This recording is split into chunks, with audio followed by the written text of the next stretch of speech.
Hi, this is Keith with How to Build Your Own Home, and I want to talk to you about not making assumptions about anything during the course of a build process. We are here at a new build job here. It's going to be a slab-on-grade home, very beautiful home. I'll show you some designs of that down the road. But when I got the geotechnical report, it was about 6 years old.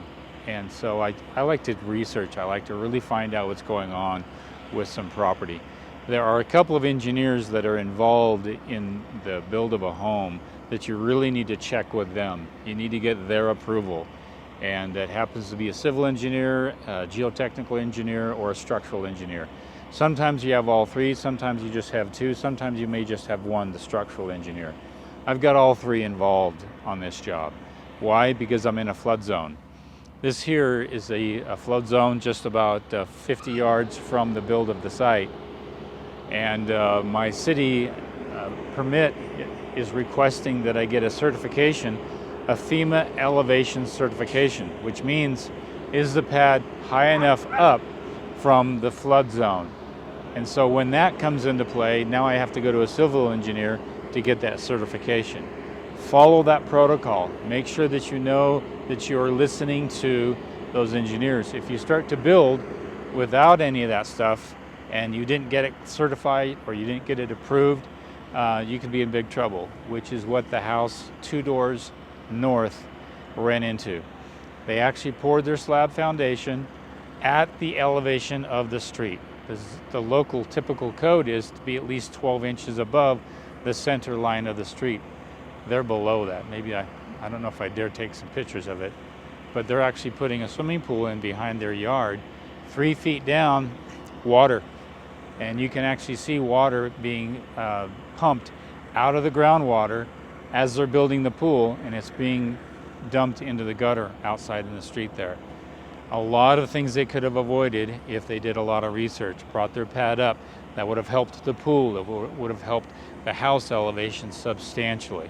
So don't take risks, don't assume anything, especially when you're establishing the foundation of the home. You want to make sure your elevation is just right. A lot of HOAs, a lot of subdivisions, they're going to ask for an elevation certification before they even let you pour your foundation, because they want to make sure that foundation is the right height. So ask around, talk with your building permit. We called the building office today, and do you need an elevation certification? They researched, yes, because it is in a flood zone. Sometimes these things will come up later during the permitting process, not early. It's nice to know that stuff early, and it's helping. So yesterday we had a truckload of crusher fines arrive. We leveled out the dirt here in this area, as you see, and we brought it up a few inches just for extra added precaution. We're now higher than the house next door by, I'd say, about 6-7 inches, which is really what I wanted. I really wanted to beef this up. Keep in mind that you don't have to spend money when you don't need to, but you want to spend money when you absolutely need to do it. I know of a gentleman who's an owner-builder, and he was worried about his foundation, so he doubled the size of his footings, paid double the cost of the concrete, thinking he needed to beef it up. He did not need to do that. Listen to your geotechnical engineer, listen to your structural engineer, and they can really help you to save some money. I have not really run into those types of engineers where they want to cost you money. I could go into all kinds of stories with regard to that. The key is don't assume. Research, find out, look at the geotechnical report, talk to the structural engineer, get your mind clear, know exactly where you are. But one of the things I see owner builders do a lot that they make some mistakes on is they don't get their pad properly compacted. They don't have it at the proper elevation. As you see here, we've got this pad wetted down. I had the sprinkler down here all day yesterday, and we had to get it wet down because it's kind of a loamy sand mix.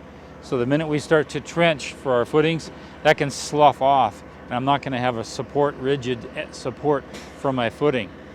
And that's going to cost more concrete. So we make sure it was compacted. We rolled it with a tractor with extra weight on that front loader, got it really compacted. We're going to keep this thing wet until we're ready to pour that footing. And just some thoughts. Again, don't make any assumptions. check with your geotechnical engineer, check with your structural engineer. Make sure you know exactly what you're doing. Don't assume that you know what you're doing. Follow those reports, follow your building officials. That way you don't.